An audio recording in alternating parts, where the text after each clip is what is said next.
Yesterday, we read about how Cain murdered his brother Abel. And today we see that the evil in Cain's heart began to multiply to many other people, so much so that evil was growing all over the earth, and God became very displeased with it. And then we all know the familiar story of Noah and the ark. He was ready to destroy the whole world, even the animals.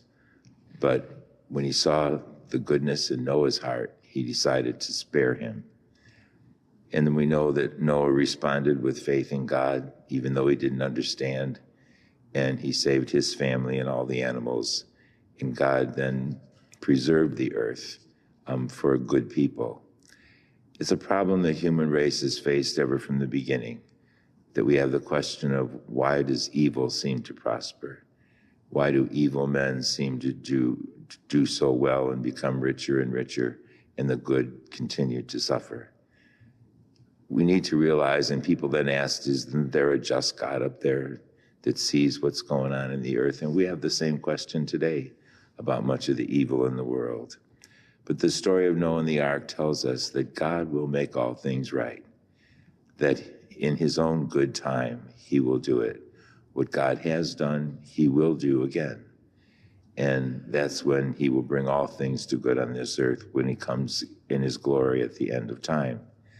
But in the meantime, you and I have to realize that there is good and evil in the world, and that each and every one of us individuals are like a macrocosm of the world. And there's also good and evil in us. And we all struggle with the tensions between good and bad.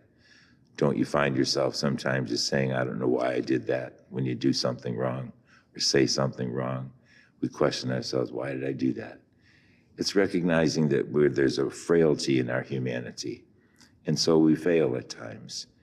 But we come here to the Mass because the Lord is here to strengthen us and give us his grace. And so when we face each day the struggles between good and evil, even within ourselves, we have the grace of God to do what is right.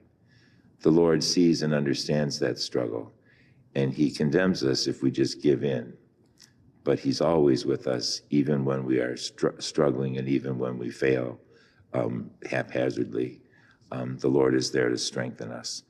So the bottom line is that the Lord loves us. As he says in the gospel, he is reminding the apostles how he fed 5,000 people 2 different times. He's saying that he will care for us. And so we thank the Lord for being here today to give us his body and blood in the Eucharist and the consolation of his words that give us hope. Let us stand and offer our prayers and petitions.